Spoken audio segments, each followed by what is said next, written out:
Hello everyone, my name is Paul and welcome back to the new news. I hope that you all are having a great day. I hope that you guys are safe, that your family is safe, that your friends are safe, and if not, I really hope that you guys find that safety and security in the very near future. And there's obviously a lot going on today. You can see there's plenty of dots out there with different news stories that are going on throughout the globe.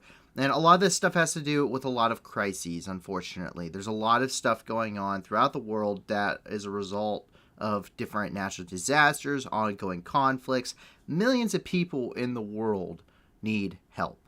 And so this is why we want to be the news that gives back. Not only do we want to be the new type of way to get your news, we want to be an independent news source that shows you different stories from independent sources, but we also want to be the news that gives back. So with these stories, we want to be able to help the people that are directly affected by them. And that means millions of people globally. I'm talking about places such as the Horn of Africa. That specifically includes Somalia and Ethiopia, which is going through an ongoing drought. On top of the fact that these are areas with political, food, and water insecurities and security concerns that have impacted the region for decades, and there are millions of people that have always needed help and continue to need our help in these regions and are not able to get it, especially because of the ongoing war in Ukraine. And with that, there's also the war going on in Ukraine itself that's caused a massive humanitarian crisis that affects all of its neighbors. It affects everyone globally because Ukrainian grain is used, and a large part of it anyway, is used for humanitarian aid. And without that grain, not only is there less humanitarian aid in total, but now any shipments that were going to, say, Ethiopia, Somalia, or may have gone to Southeast Asia, a lot of those had to be redirected to assist with Ukraine. And so we want to be able to assist with these efforts. We want to be able to assist the millions of people in the world and have a meaningful impact in their lives.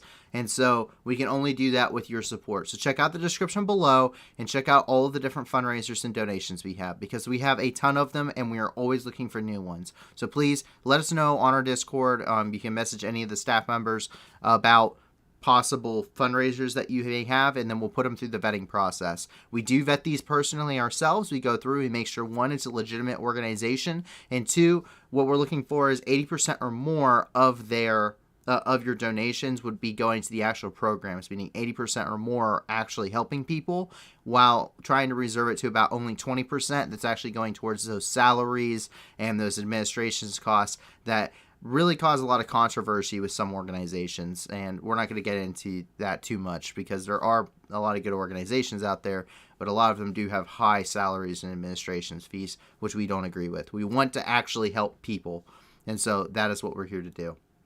So if you can't give a lot, give a little. If you can't give anything at all, give us a like and subscribe. It helps us reach more people, and the more people that watch this, the more people will get this independent news, but also are here to be able to donate and help these causes. So we really appreciate your support for not just us, but also for the ongoing crises and the people that are directly affected by the very news we're delivering.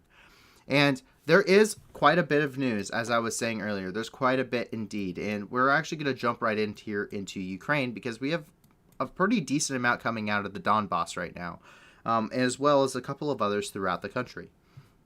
The first thing we have is, right now, the advisor to the Minister of Internal Affairs is saying that roughly 30% of Russia's most modern tank variants, meaning the T-90 variants, the T-80 variants, and a lot of their upgraded T-72s, have been completely destroyed.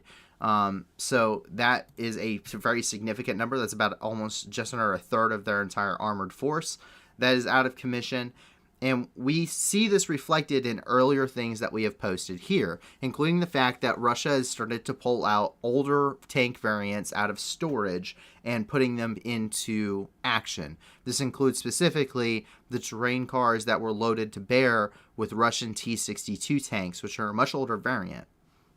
Now, I have heard some rebuttals regarding this. One, it is very difficult to calculate how many Russian tanks are actually destroyed.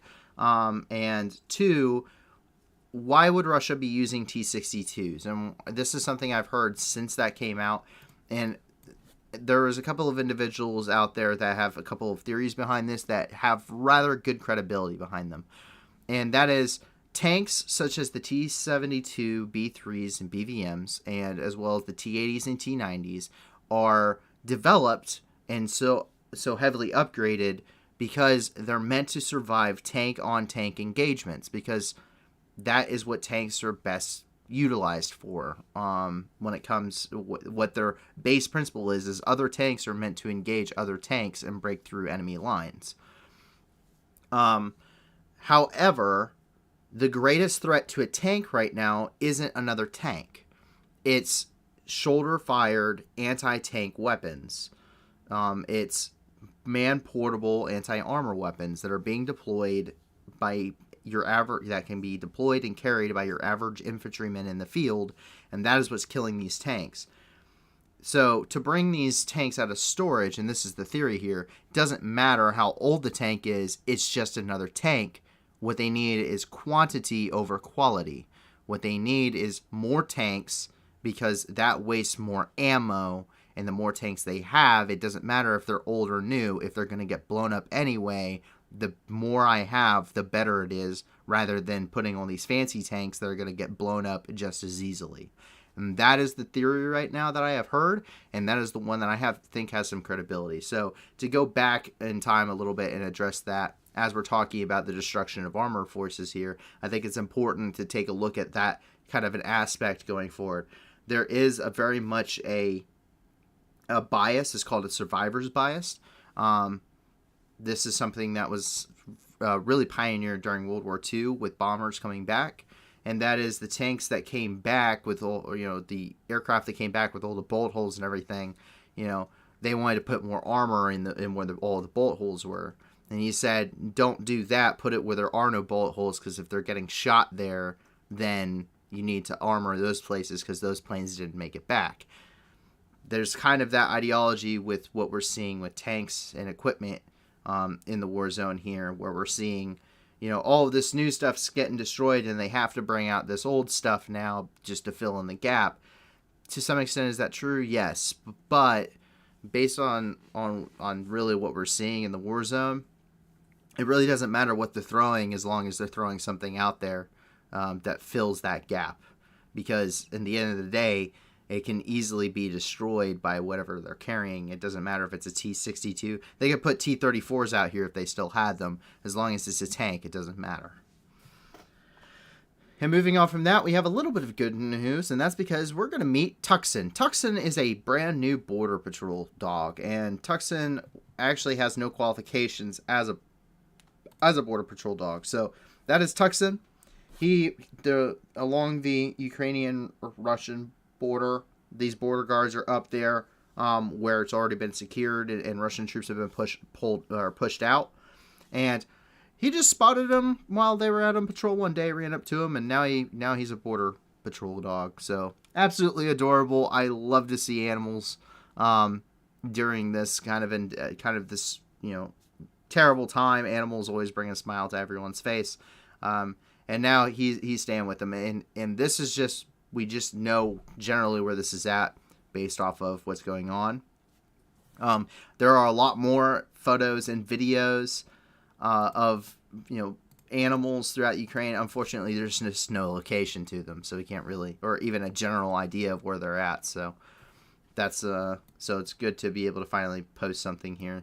I do not have any more information about Patron right now. As much as I love that little dog, he has work he has to do still, so they've kind of stopped at the press briefings for now.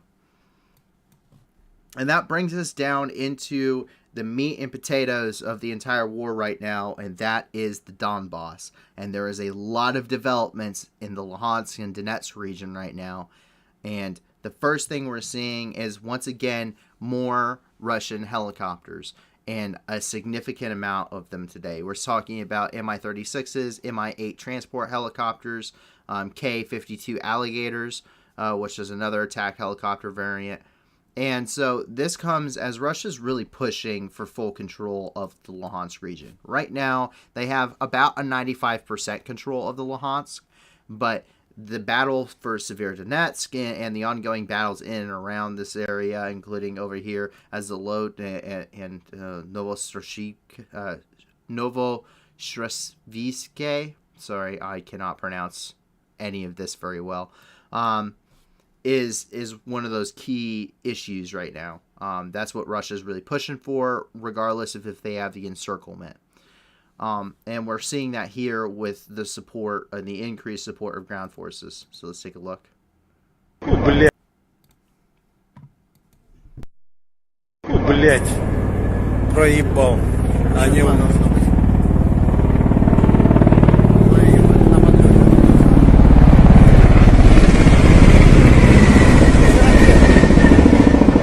На попасную пошли. Еще один.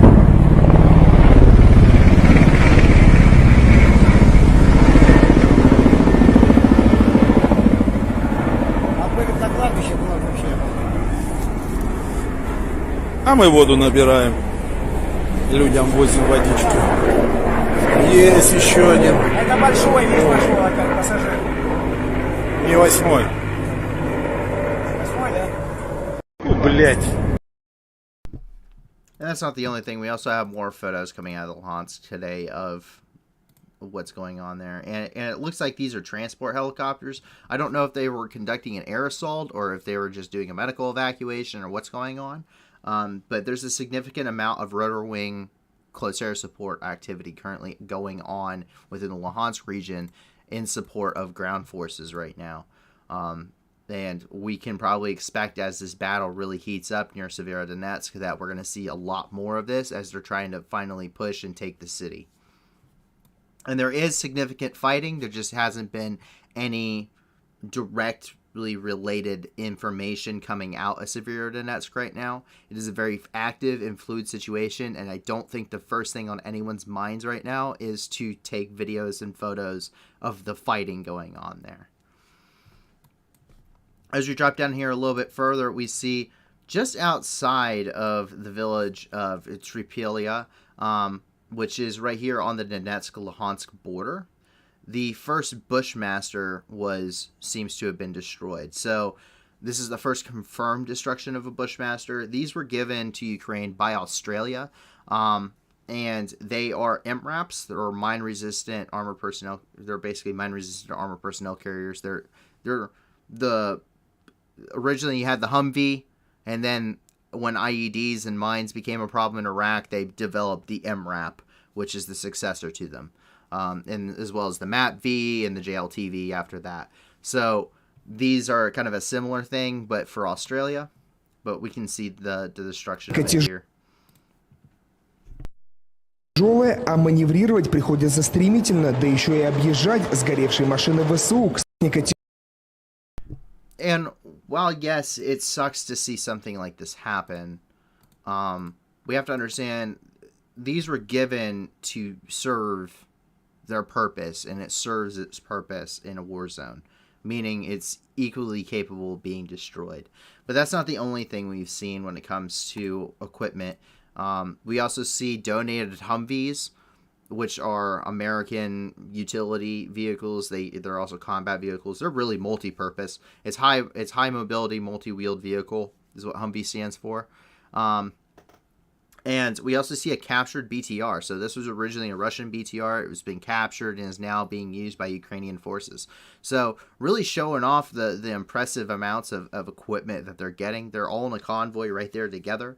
And we can see where all of this stuff is coming to, where all of this equipment that's been given and has been captured is really coming together. We've seen D20s D20s and D30s at work for the Ukrainians, captured artillery pieces, donated artillery pieces, the Caesar 155s from France, and as well as the M777 howitzers from the United States and other countries.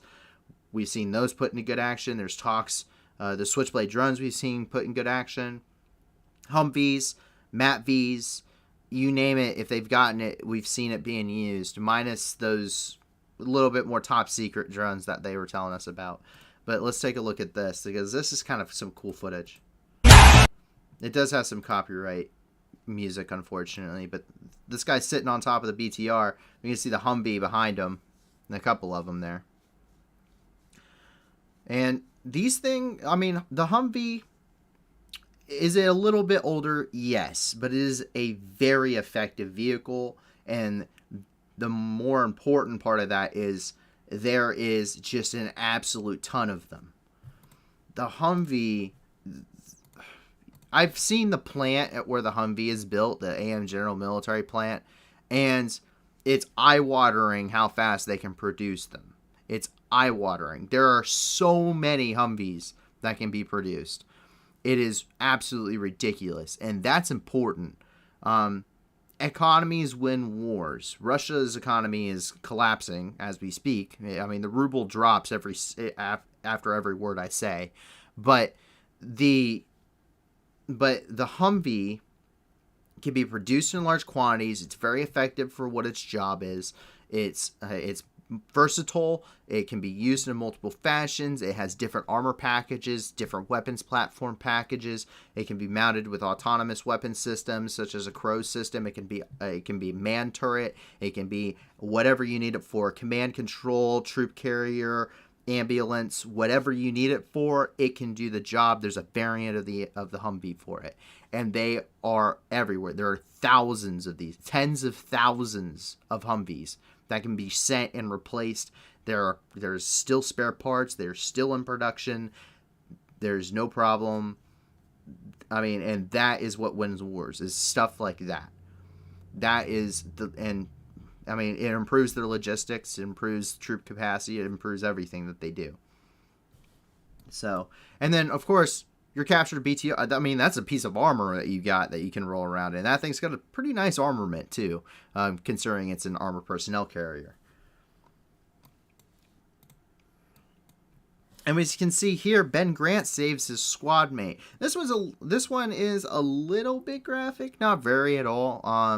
In fact, I believe everything's been blurred out. That may have been graphic, but so Ben Grant, to give you an idea who he is, he's a retired Royal Marine. So this guy knows what he's doing. And the Royal Marines, I've served with them. They're very cool guys, and they are very good at their jobs, to say the least. And then he's also the son of a member of the Parliament, the British member of Parliament, Helen Grant. He is currently on the front lines, and he's part of Ukraine's Foreign Legion. And today we actually have some footage from him saving one of his wounded squad mates in the middle of some rather intense firefights going on there. So let's go ahead and take a look.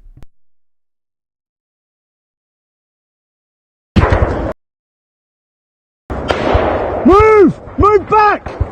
Back! Move! Now! Move!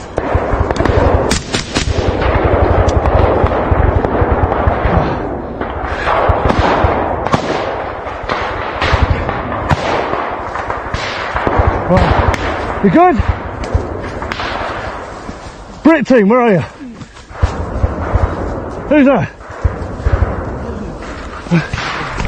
Let me see him. Come on, bro. Come on. Come on, Dino. Come on, brother. Come on, mate. Come on, you got this. Strong guy. We gotta move now. We're gonna die. Move. Right. Okay. Over this. Over this. Come on, my brother. Come on. I've got you. Come on, Dino. Move. Move. Move. Good man. Come on. Come on. You're okay. You're okay. Come on. Come on. Up here. Last bit. Keep going. Come on. Come on, Dino. Come on.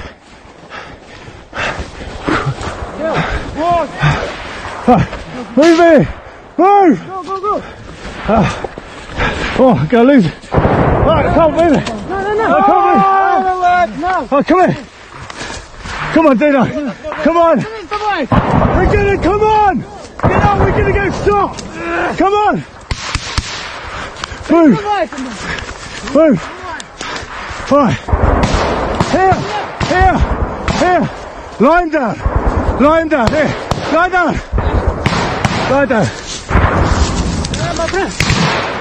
Okay.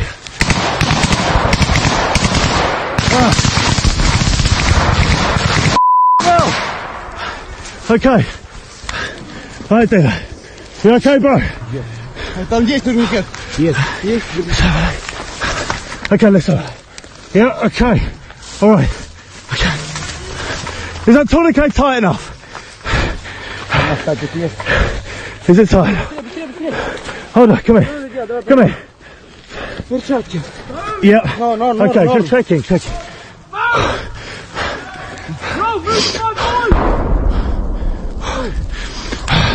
Dino, you okay, brother? Good man, you move fast and well there, brother. Alright? You okay? Listen, you're all good, man. Yeah? Well done. Okay. We need... Where's Ozzy? Okay. What's our location? What's our situation on Kazivac or anything else like that? Okay. Время уже турникета. Время, скажите. Time. Time is 12:24. 12:24. Okay. TQ went on at 12:20. 12:20 TQ. Yes, okay. Okay, cool. Get your head down and move now. What? Better. Go. We gotta go. Come on. Раненый! Come on. I can't leave you. Grab his helmet. Someone help. Go! We need to put him somewhere. Come here. Go, helmet. Go. So I'm gonna stop it there because that's the majority of the video, but you can see what it's like. It's not a very good situation that they're in. It's pretty intense. I mean, there's guys getting hit. You saw there's several wounded. He's not the Dino, who I'm going to assume is the guy that's been hit, was not the only wounded one that you saw. You saw the medics tending to some others that were laying there. Now, we have to understand that this is a war and there's losses on both sides. But it's a very draining, combat is a very draining thing. I mean, you can hear how hard he's breathing. You can hear kind of some of the stuff he's saying, like, come on, we got to move or we're going to die. I mean, that's a thing. And they get him down, they put a tourniquet on him, and then they make sure the tourniquet's tight enough after they've gotten done moving him. And then he's like, okay, we got to move again. We got to go. Like, I know it hurts, but we got to do this or you're not going to live. And that just kind of gives you a short glimpse of what life is like for the average. Because this is a scene that is playing out all over the country over and over and over and over again. Dozens of times a day, every day, and has been for the past 93 days. Over and over and over again. For thousands and thousands of Ukrainian troops. So while we see a lot of things about the tanks getting destroyed and the wider picture of the battles and all the shoot downs of helicopters and jets and the artillery going off and all these artillery batteries and bombardments, we can't forget that there's average people like you and me on the ground that are truly the ones fighting this war. You don't win just with artillery. You don't win with just your tanks. And you don't win with just your air defense systems or your jets. Everything has to come together, and a lot of people have to sacrifice everything in order to accomplish a mission. And so with that, we're going to go ahead and move a little bit further south. And what we have here is actually, while we see up further north in the Luhansk region, more helicopter action from the Russians, we're seeing a lot more action from the Ukrainian Air Force once again. This is an Mi-8 AMTSH, which is an attack variant of the Mi-8. It's fitted with pylons that can fire different munitions depending on their mission set. And it was spotted flying extremely low and conducting operations within the Donetsk region. So take a look here. I thought it was a really cool video. Very nice. It is extremely low. So let's take a look.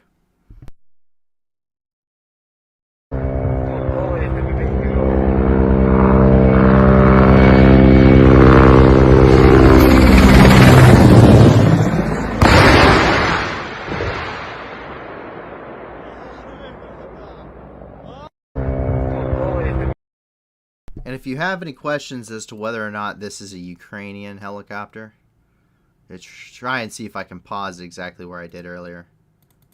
There it is. You can see the blue and the yellow, the Ukrainian flag, and there's a sunflower right there, right in the middle of the belly. So yes, this is a Ukrainian helicopter. And what it does when it's flying here is it gets over there and it angles up, much like we've seen the Russians do. The Ukrainians can do this too. It angles up and it fires all of its rockets in a single volley off of its pylons and immediately pops flares, which we see here, to avoid any incoming rockets, and it immediately brakes and continues popping those flares. That way, not only is it disorienting enemy incoming missiles that could have been fired at it, but it's braking and turning out of the direction of contact, while still firing off those missiles and keeping out of the missile's path. So that's kind of what it's doing, and kind of a breakdown of how it's operating right there. But it's really cool to see, we've seen jets which, have a much better standoff distance when it comes to engaging enemy targets. I mean, the jets can engage an enemy target from a much further distance away, and we've seen them doing this with the Ukrainian Air Force. But when you're talking about helicopters have to get much closer. They have to get really right into the engagement and to properly, employ its systems and to do what it needs to do. So that tells you kind of what the situation is regarding air supremacy. Russia, while it still has active aircraft, it seems like the fighter coverage of the Ukrainian Air Force and, of course, those man-pad systems have really done a number on the Russian Air Force's ability to operate and keep Ukrainian aircraft out of the air and keep them from supporting ground troops. And that's not the only thing, though. We can see that Ukrainian forces have reportedly hit a Russian ammunition depot within the occupied areas of Donetsk, and this caused an extremely large explosion. So we can go ahead and take a look at that here.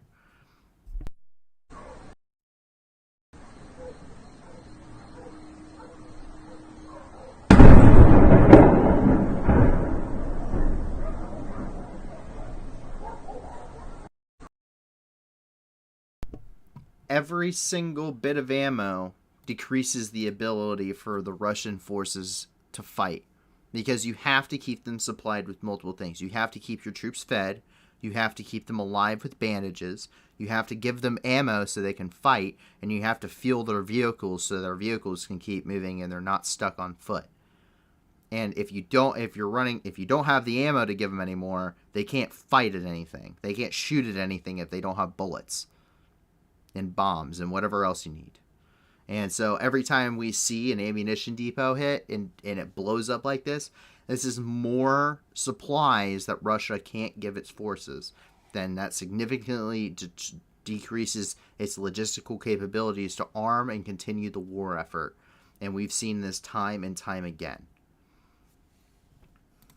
We also see Russian MLRSs in action, though, and an MLRS system is a multi-rocket launch system. I think, I actually think I misspelled it here, but it's basically a multi-rocket launch system, and we've seen different types. The most common one is the Grad 21 system. It fires dumbfire Katyusha rockets at a long range, and it conducts what's called a saturation bombardment. They're not really precision weapons. They're just meant to fill an area with as much explosive power as physically possible. You're going to erase everything within a kilometer is kind of the ideology there. These appear to be much larger, and it looks like this tweet's actually been deleted, unfortunately. It's the second night in a row something like this has happened, but unfortunately I can't show you this footage. But we've seen this before, and we've seen this happen multiple times. MLRS systems. These ones were a little bit larger than your BM-21. I do not know what weapon system it was specifically. I did not get that good of a look at it. The video footage just doesn't have that great of a look. Really, all you can see is the launch tubes and its firing. But these are much heavier. It seems to be much larger ordnance packages that they were delivering, and it appears to be one of those more precision-guided munitions. However, I doubt it's being used in a precision-guided way. And it could have easily been one of the things that was targeting the poor village of Novomikhailivka. Once again, I really am sorry for my pronunciation, but you want to talk about indiscriminate Russian shelling. Time and time again, we've seen throughout this war where entire villages are wiped off the map. Many of these villages in the front lines are here only in name. They have been wiped out, and this village is no different. You're getting ready to see the indiscriminate shelling of this, and I'm going to go a little bit more in depth, but let's take a look at just what happened today. And this included what is believed to have been TOS-1 strikes. So these are houses. I mean, these are just houses and buildings. Whether or not there's fighting, I don't know. I don't see any Ukrainian forces in any of this, but maybe I have a poor vision. But just look at this bombardment. I mean, that is not precision bombardments at all. You see houses on fire. Or this. These are reportedly TOS-1 strikes. We can't confirm that. Go back to just this. 8 seconds is all it took.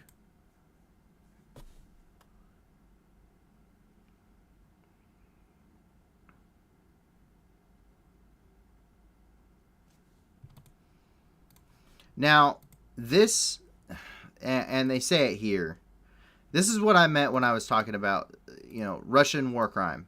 That is what's being posted here. That is what the narrative is for this. And it's true.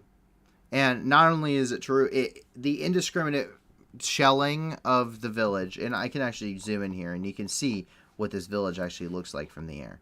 Like, this is like just a town.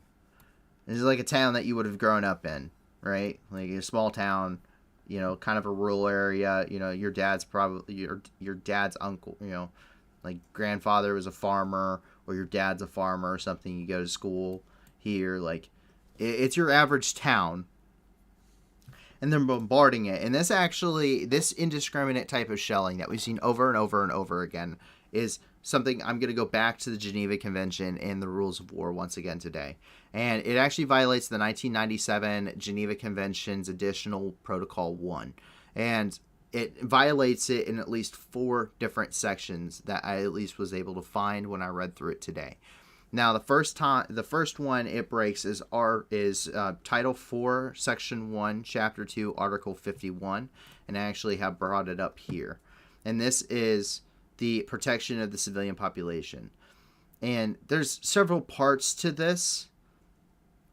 But to give you an idea, just the first thing, the civilian population and individual civilians shall enjoy general protection against dangers arising from military operation. To give effect to this protection, the following rules, which are additional to other applicable rules of international law, shall be observed in all circumstances. The civilian population as such, as well as individual civilians, shall not be the object of attack, acts of threats of violence, the primary purpose with which to spread terror amongst the civilian populations are prohibited. Civilians shall enjoy protection afforded by this section unless as for such time they take direct part in hostilities. Indiscriminate attacks are prohibited. Indiscriminate attacks are those which are not directed at any specific military objective, or those which are employ a method or means of combat which cannot be directed at any specific military objective, or those which are employed at a method or means of combat and the effects of which cannot be limited required by this protocol, and subsequently in each such case, are of a nature to strike military objectives and civilians or civilian objects without distinction, meaning mass saturation bombardments on civilian infrastructure and concentrations. An attack or among others, the following types of attacks are to be considered as indiscriminate. An attack by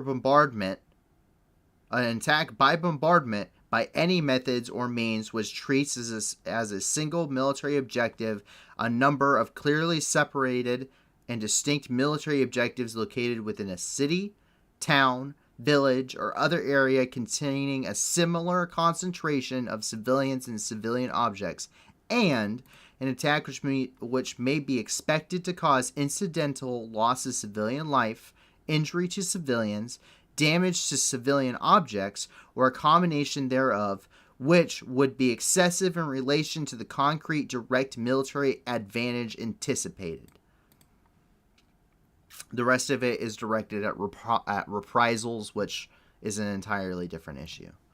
We can also see it breaks this in the same section and title and everything, except this is Article 52, so the direct follow-on. General protection of civilian objects. Civilian objects shall not be the object of attack or of reprisals. Civilian objects or which are not military objectives as defined in paragraph 2. Attacks shall be limited strictly to military objectives, and so far as objects are concerned, military objectives are limited to those objects which are, by their nature, location, purpose, or use, make an effective contribution to military action, and those whose total or partial destruction, capture, or neutralization in any circumstances ruling at the time offer a definite military advantage. In a case of doubt whether an object which is normally dedicated to civilian purposes, such as a place of worship, a house or other dwelling, or a school, is being used to make an effective contribution to military action, it shall be presumed not to be so used. So if there is any doubt that any of these houses were not being used for military objectives, which we can be safely assumed they're not all being used for military objectives in this area, then they have to be treated as if they are not being used until it can be proven that they are being used for a military objective. It also goes on, except this time in Chapter 4, Article 57. Precautions of an attack. 1. The conduct of military operations, constant care shall be taken to spare civilian population, civilians, and civilian objects. They are to do everything feasible to verify that the objectives to be attacked are neither civilian nor civilian objects that are not subject to special protection, but are military objectives within the meaning of paragraph 2 of Article 52, which we read. So what this is saying, and this is that you need to protect and you have to take precautions in your planning militarily in order to prevent damage. You must take all feasible precautions in the choice of means and methods, meaning what weapon systems you use, how you conduct the attack, where your forces attack, how they are operating, what the rules of engagement are, with a view to avoiding and in any event to minimizing incidental loss of civilian life, injury to civilians, and damage to civilian objects. And further, Article 58. Precautions against the effects of an attack. The parties to the conflict shall, to the maximum extent feasible, without prejudice to Article 49 of the Fourth Convention, endeavor to remove the civilian population, individual civilians, and civilian objects under their control from the vicinity of military objectives, avoid locating military objectives within and near densely populated areas, and to take other necessary precautions to protect civilian population, individual civilians, and civilian objects under their control against the dangers resulting from military operations, which we've also seen Russian forces purposely putting their forces, including artillery systems, right next to or within civilian populations. So, on four different counts of international law under the Geneva Convention, Russia has violated this town.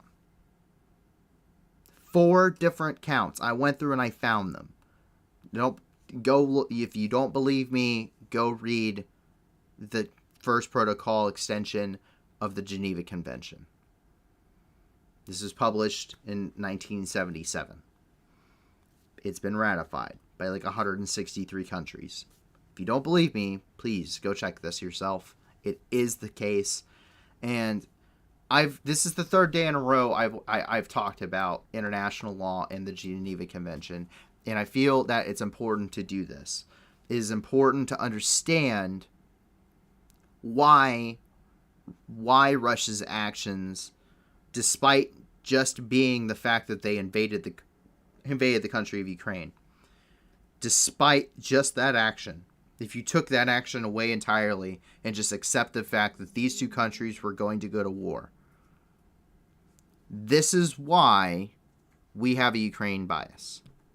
This is why, as a small organization here with our group of people that do this and put this together, and myself, we have a bias for Ukraine.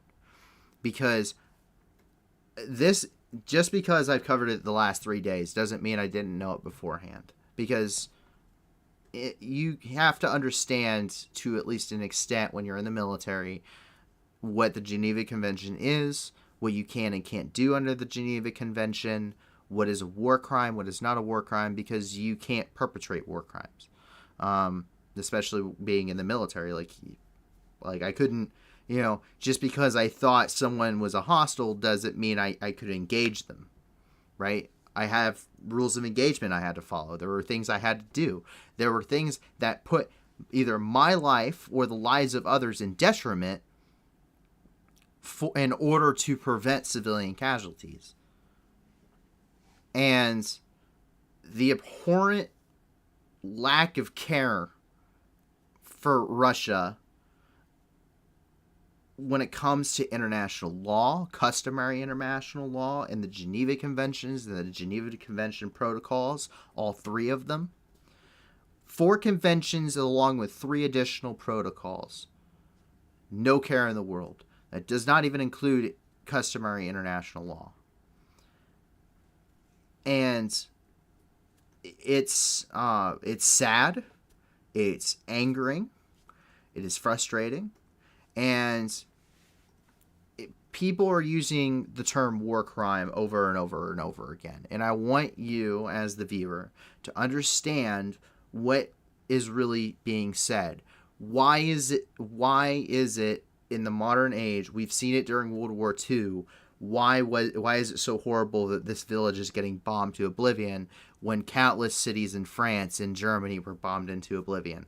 Because since World War II, countries have come together, the majority of them in the world, and signed and ratified laws in order to say this should never happen again.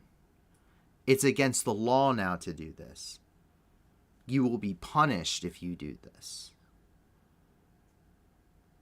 So that's why it's important to understand. We don't just want to throw around the word war crime. We don't want to just throw around the word, and say these are war crimes. You can't be doing this. No, I want to be able to provide you with the truth and the facts. And why is this a war crime? Why can I say this is a war crime?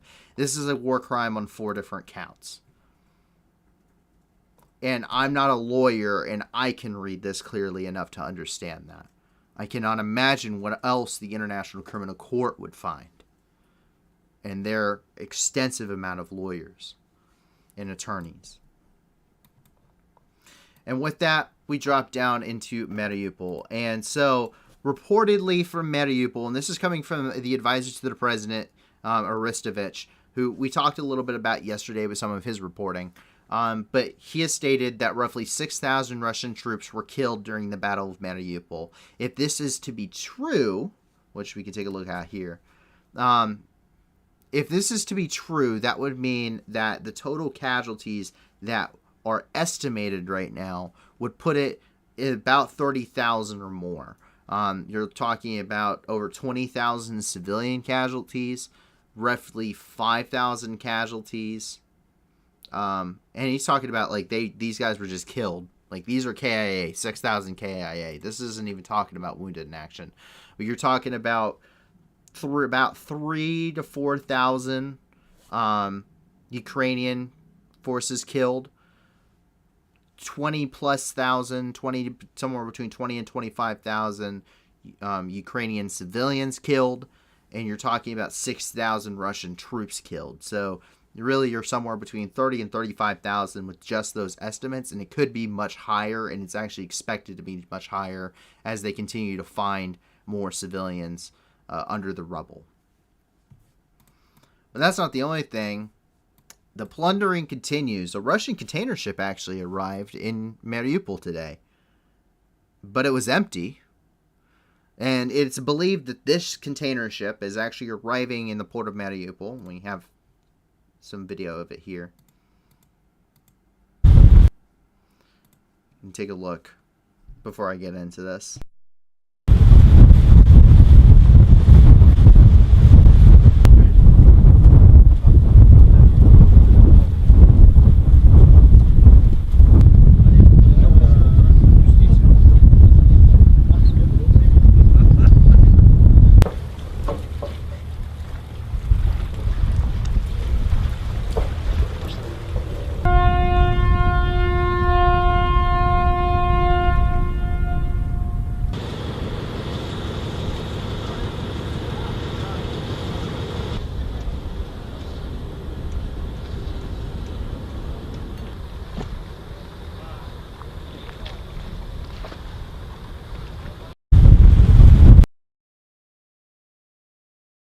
So we can take a look here. There's not a single container on this entire ship.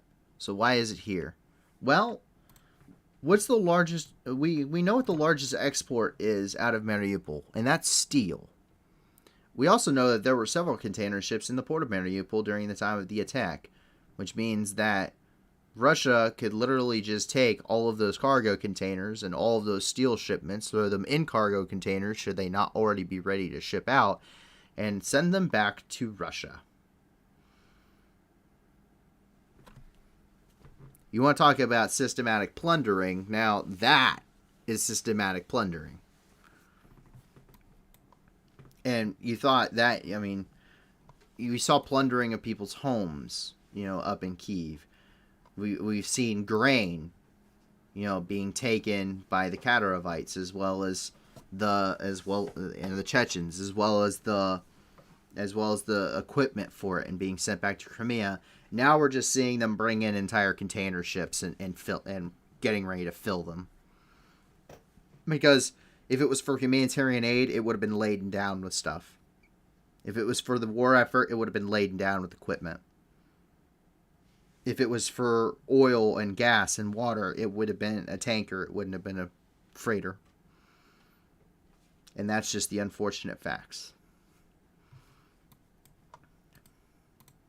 And a factory was destroyed in Kryvyi over here.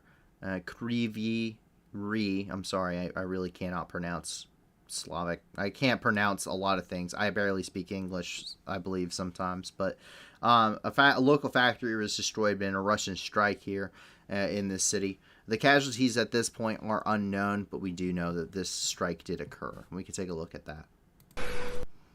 And you're going to see a lot of this blurring, and that's because there's actually some laws in Ukraine regarding showing...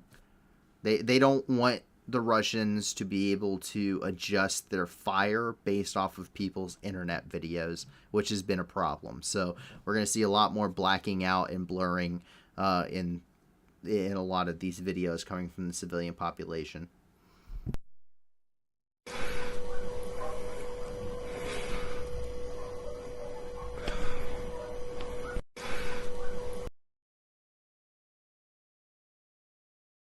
once again, we don't have a lot of information regarding what's going on with that factory other than the fact that it was hit by Russian strikes and was reportedly destroyed.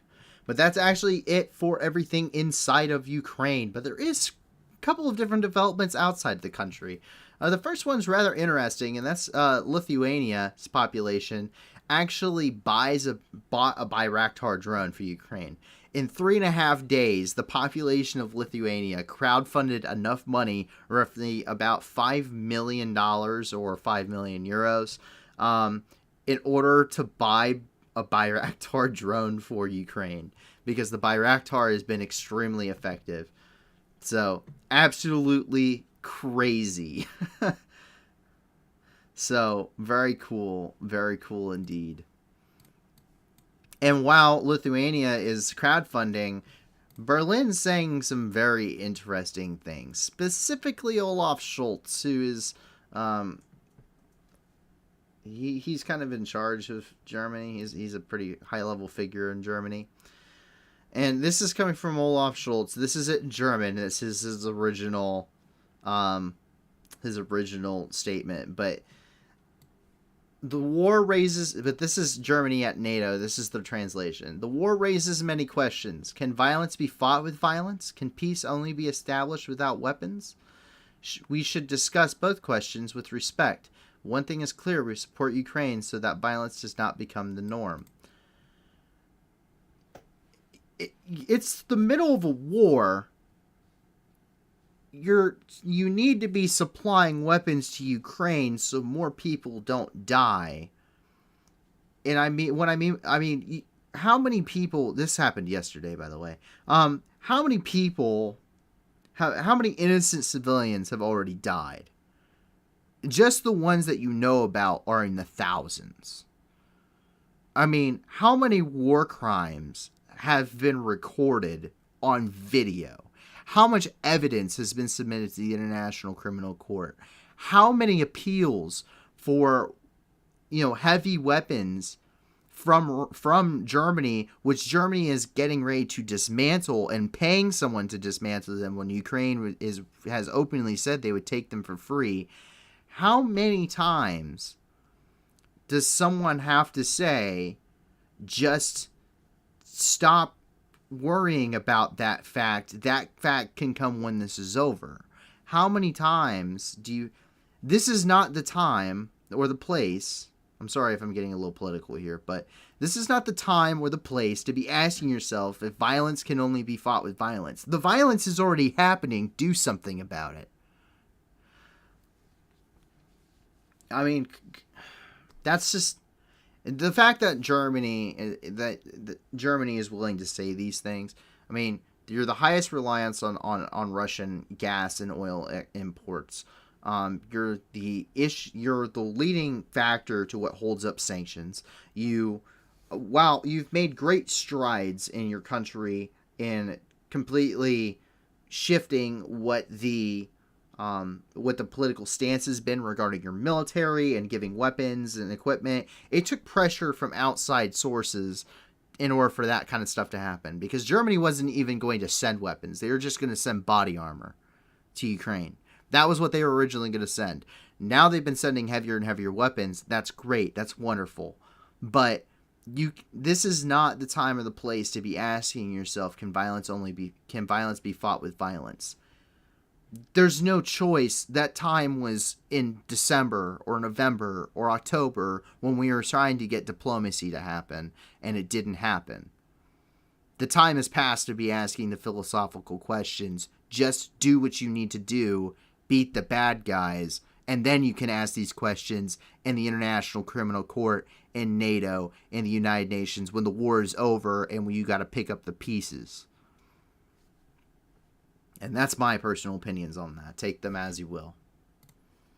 But Germany, what are you doing, man? And that leads us into Russia. And there's a couple of different things happening in Russia. First of all, regarding the war, the Ministry of Defense of Russia is passing out booklets. These booklets are in a rough translation saying the Ministry of Defense of the Russian Federation offers to conclude a short-term contract for 1 month to 1 year. And at the bottom, it says for 30,000 rubles monthly. here you go. What do we need? We need troops. Why do we need them? Because all of our original ones got killed, captured, or deserted. But on a serious note, Russia is hitting a manpower shortage. This is something that's been talked rather extensively by a lot of people, and you can check them out if you want. But there's no need for us to beat a dead horse on this. And Russia's facing a serious manpower shortage. They need more troops. They can't conscript. They haven't declared that general mobilization. And you can't do this, and Russia knows this. You can't do this in Moscow. You can't do this in St. Petersburg because people are immediately going to protest and start to overthrow the government. So they send it to Dagestan, a very outlier, very far from Moscow, far from any major population, and down here it's part of the Russian Federation, and these people are poorer and and the military probably looks like a very good opportunity. Or in Chechnya, because Grozny is still rebuilding after being leveled, and you have the Kadyrovites, which are the Chechens that back Kadyrov. Or you can do it in Siberia, where nothing grows and the winter sucks. So you put gulags there, and then any person that suffers enough to actually live there has no other real option that seems good but to join the military. You can do that in these outlying regions. You cannot do that in Moscow or St. Petersburg. And that's probably why he didn't call for a general mobilization, because people would overthrow him if he did. But he certainly can get people from the poor regions to join up, because what else are they going to do? But what else are they going to do, indeed, because we do know that they would be currently fighting a volcanic eruption right now and doing the recovery efforts. And that's because the Bezamiani volcano erupted. So it was considered extinct up until the point it started erupting in 1955. And according to Tokyo's VAAC, the volcanic ash cloud from this eruption reached 15 kilometers or 50,000 feet above sea level. It could be seen for 227 miles. The eruption caused a pyroclastic cloud, which is the exact same thing that buried Pompeii, for those that don't know. The essentially perfectly preserved Roman city of Pompeii with all those people that have been preserved and cast. That is a pyroclastic cloud. There's a lot of ash coming out of this. There's a lot of stuff. Unstable hot lava is accumulating in the dome. I mean, it's... So there it is right there, erupting. You can see it coming out here from the Sentinel satellite footage. And we were actually getting this from watchers, if you guys want to take a look at them and find out more about this rather significant volcanic eruption. And with that, it leads us into the Middle East. We're actually going to start off here in Armenia, and that's because the protests continue in Yerevan. We're going to see these protests for probably a very long time, and we're going to keep reporting on it as long as they're happening. There's been a rather significant crackdown from the police, but there's reportedly, according to the opposition who's leading the protests, there are up to 50,000 protesters in the capital. Very significant amount of protesters, and we've seen some pretty large protests thus far, and we're probably going to see more in the future. Despite what many people may remember, the U.S. did not fully pull out of Syria, and this is something that I have a little bit of knowledge. I spent roughly 4.5 months in the country of Syria, where this is occurring. But so what ended up happening in Syria, to give you a little bit of a backstory, is the Islamic State was in Syria. This is the Euphrates River. It's called the Merv, or the Middle Euphrates River Valley, especially in this area, which is Deir ez-Zor province. South of the Euphrates River, you have Russia, you have and you have ISIS, of course, because ISIS is kind of all over the place. But you also have the Syrian forces and the pro-Syrian militia, the Assad forces, I should say. North of the river, you have the coalition forces. So Poles, French, Brits, the United States has quite a large presence, and as well as other NATO partners and allies. But there's so many, I couldn't even remember all of them off the top of my head. But those are the main ones. And you then had in 2020, Turkey, well, late 2019, early 2020, the U.S. had to pull out of a lot of these areas because Turkey decided to invade the country of Syria and establish a defensive border zone of about 30 kilometers. This is really in response because the SDF had basically full control of this region. The SDF are mostly made up of Kurds, and Turkey hates the Kurds. So they established a 30-kilometer wide border here. That's why the U.S. had to pull out of a lot of these areas. But that doesn't mean they fully pulled out, and they did not, despite what was getting reported. And we actually have a photo of that today as a Chinook was actually spotted over Deir ez-Zor province. It's an American Chinook reportedly flying over. And there are still areas in Syria. I will not disclose where any of these are.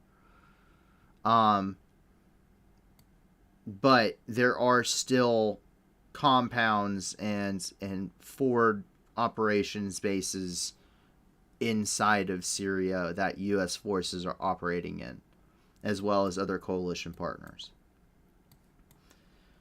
But it's just kind of cool to see more, the U.S. activity that's going on there. You don't really hear about it much anymore since the whole Turkey thing.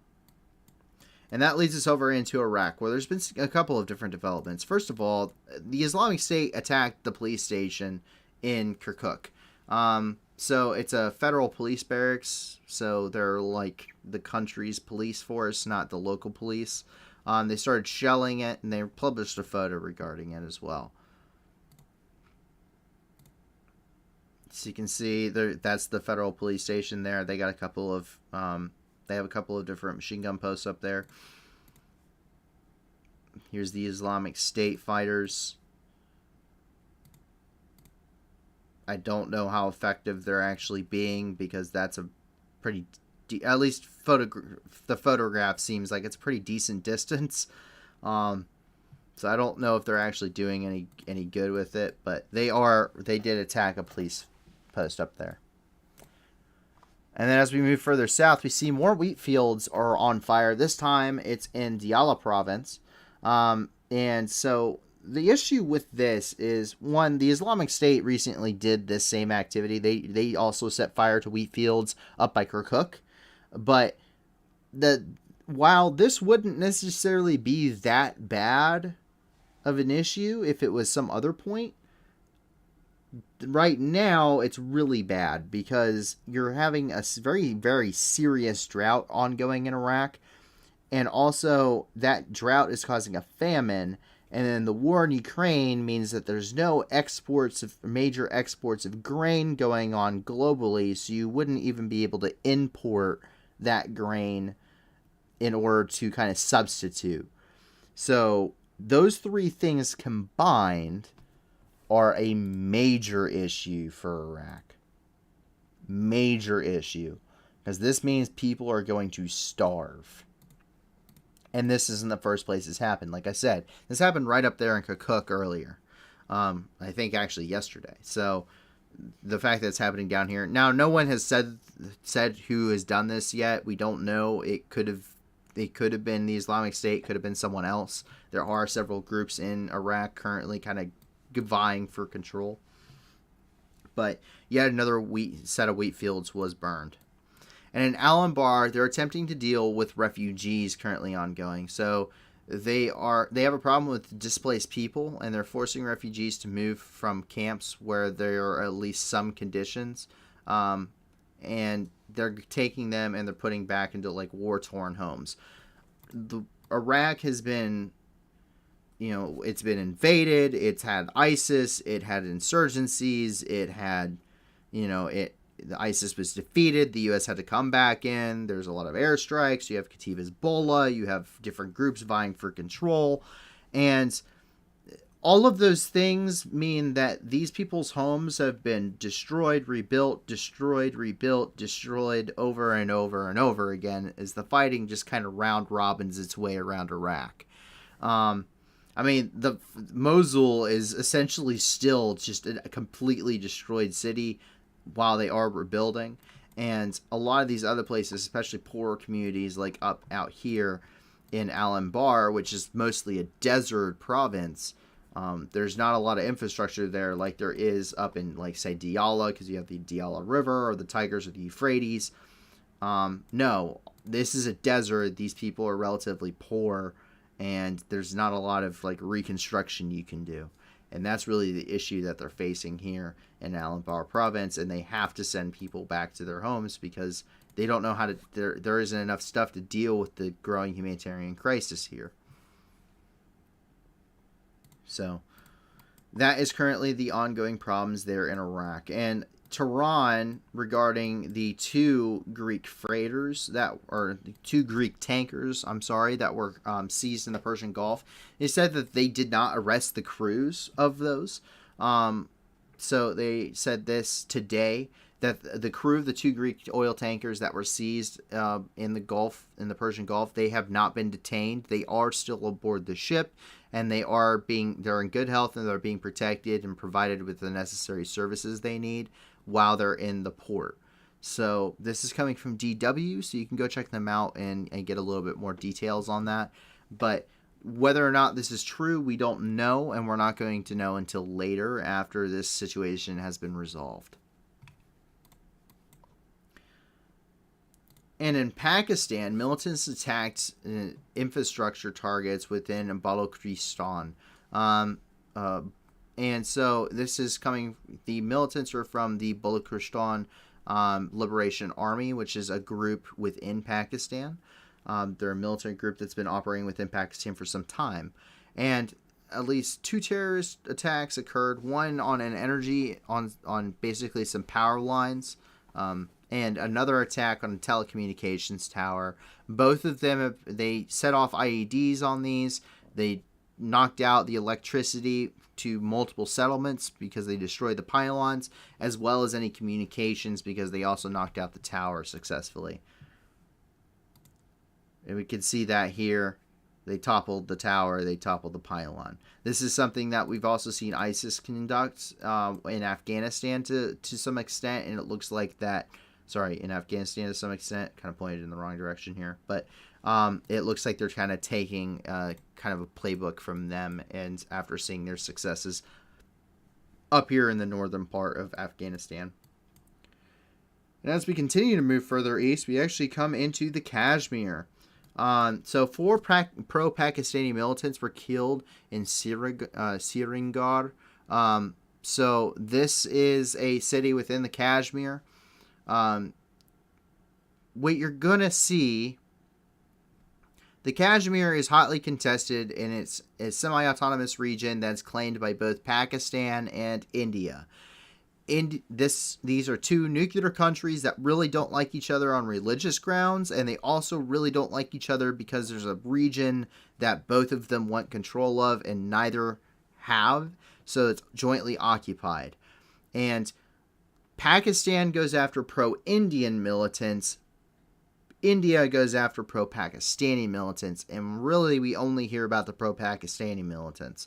4 of them were killed during a raid on the night of May 26th through the 27th. They received some information about these militants. The police and the military launched a search operation. They discovered them. They got in a gunfight with them. 4 of them were killed. And they are reportedly, this is because these terrorists were involved in a series of attacks, and that also included the murder of a well-known television journalist.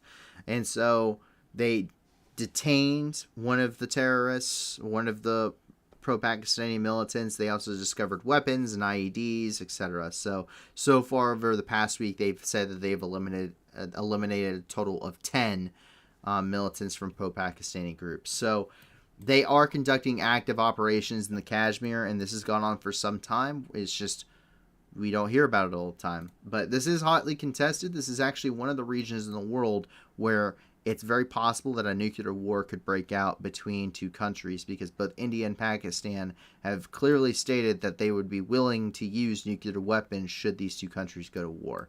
And there have been minor skirmishes and conflicts between Pakistani and Indian troops and police forces up within the Kashmir. And down in Sri Lanka accepted Russian oil. And while in the broad scope of things, I would say this is really, really a bad thing. Sri Lanka is kind of on the verge, or essentially has collapsed and plunged into chaos because they have a really bad economic situation ongoing.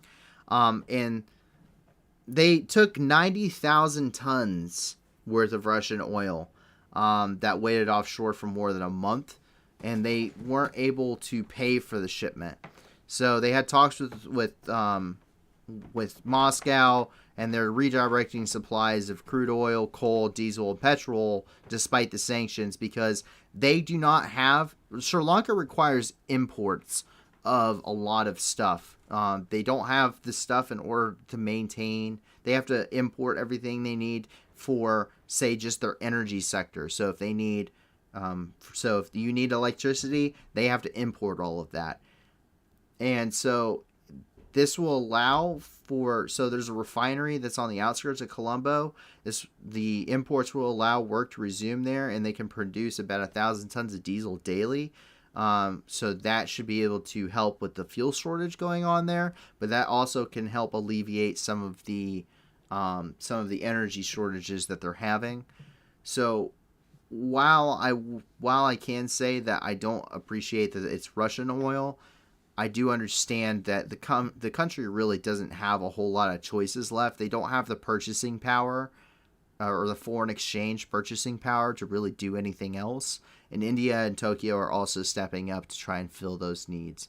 But I know that the country is trying to do whatever it can. And the president really does not want to lose his power.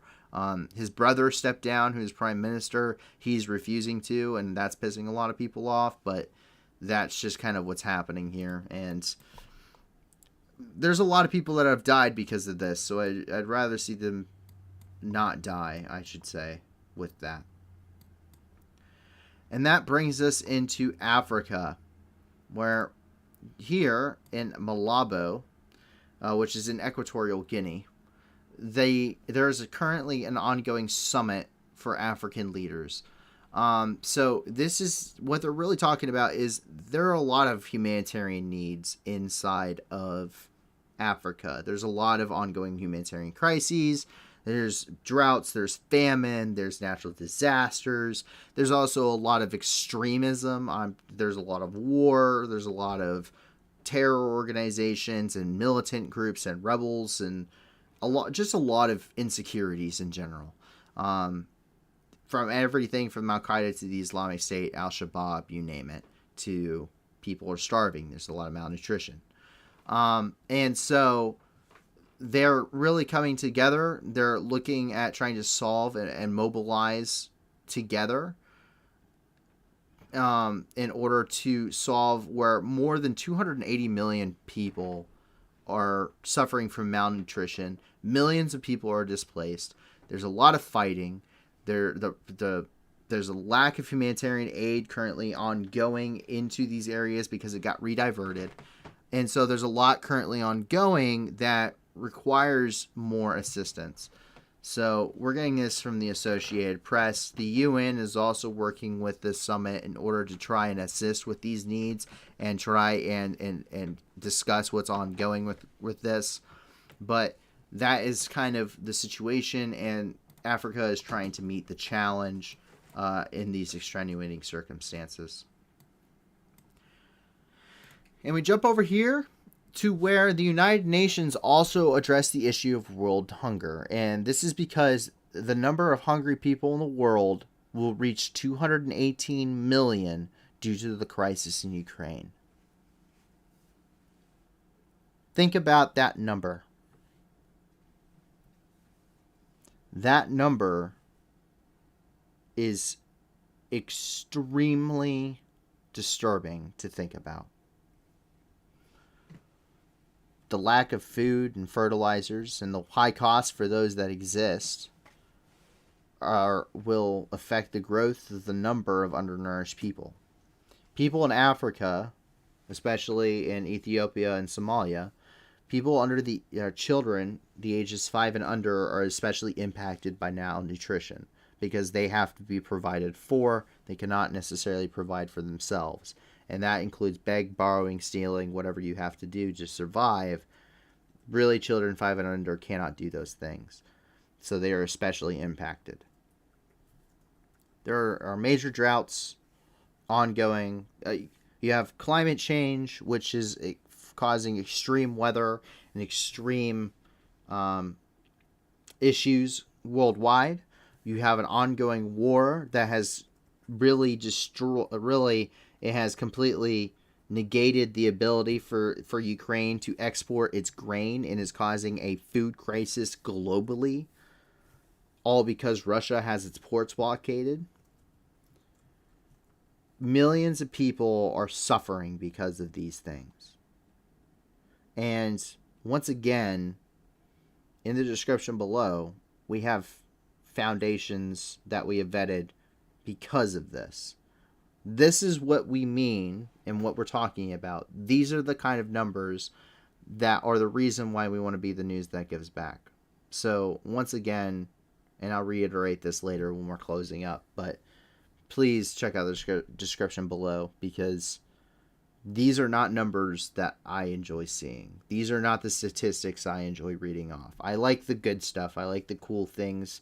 I like the scientific developments and the cool artwork and dogs and cats and animals, and I like archaeology. I like dinosaur. I like all of that stuff when I get to report it.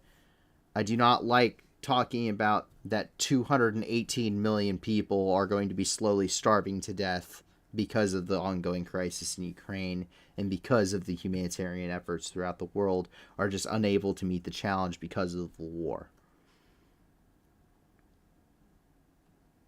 So please, if you can't give a lot, give a little. And if you can't give anything at all, then give us a like and subscribe so that way we can reach more people and tell your friends about us, because the more people that come here, the more good we can do. And as I'm talking about that, I like to say good things, that brings us to our final point. And that's because somewhere here on the shores of the Sea of Galilee, archaeologists in Galilee found a 2,100-year-old farmstead. And so this is, they said that these were probably the subjects of the Seleucid Empire, who left to escape the invasion of the area by the Hasmonean Kingdom. And they were, which was an independent Jewish kingdom based in Jerusalem to the south. So there is a lot of different information. They're saying that they have found still intact jars at this site, as well as weights, weaving looms on a shelf. Whoever lived there left them behind when they quickly departed. So basically, much like many of the refugees in Ukraine, they literally took whatever they had on their back and left in a hurry. So they found tools, they found coins, they found everything that you would need in order to live at a farmstead 2,100 years ago. And so this would have happened. So a lot of this have tentatively dated back to the second half of the 2nd century BC or BCE. And they have also unearthed traces of a much earlier settlement at the site, including the foundations of buildings, pottery vessels that could date back to the 9th and 10th centuries BC. So this region is very historic. There's a lot of stuff that has happened. There have been many, many kingdoms that have risen and fallen, and empires. Jerusalem has been sacked by about every kingdom known to man at some point, and they have built temples and rebuilt temples and rebuilt temples and built walls and everything else just over top of each other over and over and over again. And we see this throughout the region entirely. So pretty cool. We could take a look at some of this, the excavations ongoing here. A lot of really cool stuff that they're finding. I mean, entire pottery sets. So this is absolutely fascinating to me. The kind of, I mean, just looking back and trying to find out how people have lived throughout the ages. There are entire civilizations that we will never know about. There are entire civilizations that we only know about because of certain other civilizations. The Romans, for instance, there are many civilizations we only know about because the Romans talk about them. And finding things like this that are so ancient and go back so far in time and in such a what seems to be pristine condition really tells you what the average person's like was 2100 years ago and how far we've come.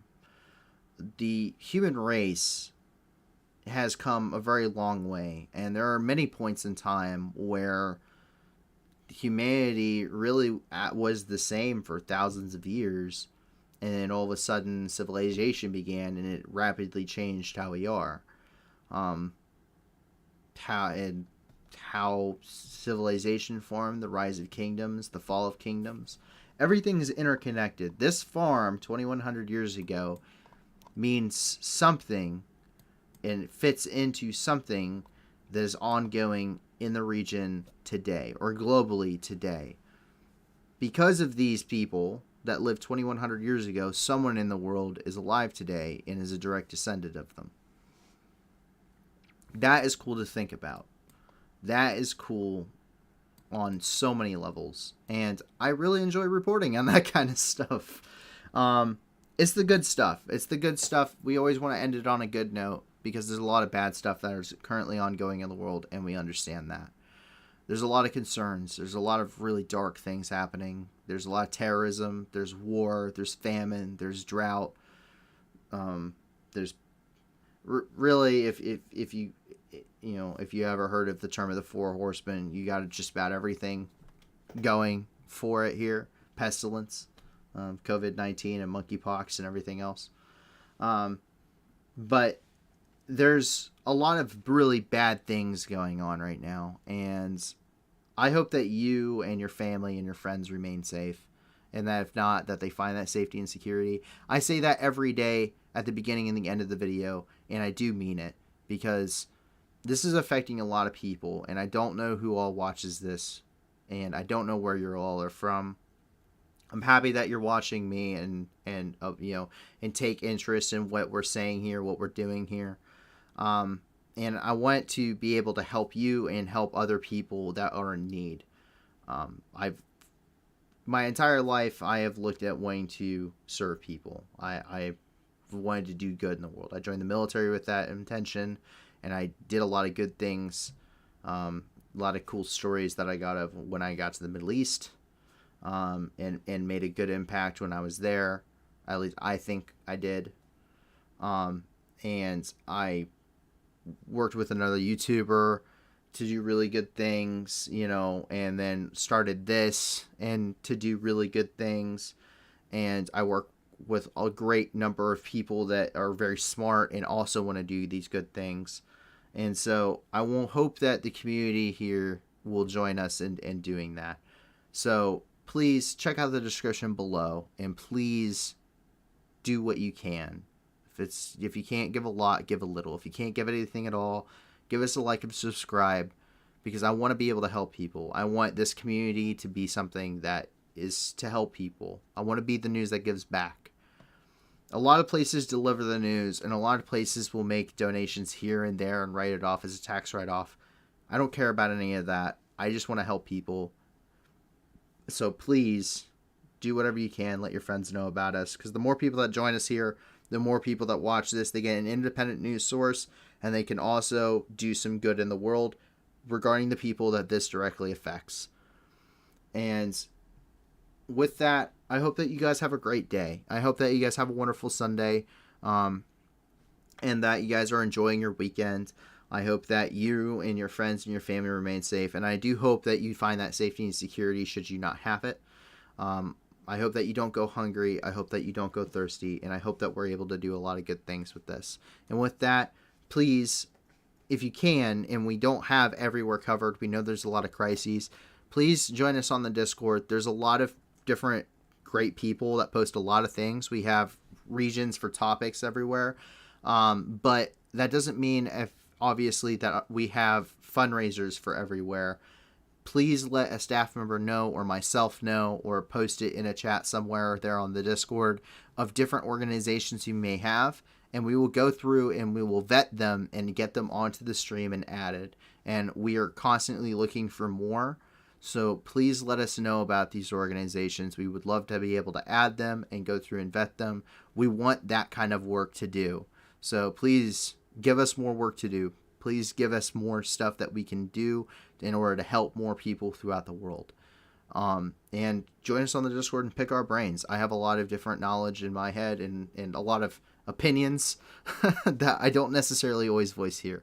And there's a lot of very intelligent people. We have people from Ukraine that are fluent in Ukrainian and Russian. We have people that from all over the world that can talk very intelligently on a lot of different issues. And there's a lot of good discussions that happen on our Discord. So join us there. And with that, have a great night, guys. Have a wonderful evening. My name is Paul from the New News, and I will talk to you guys later. Good night.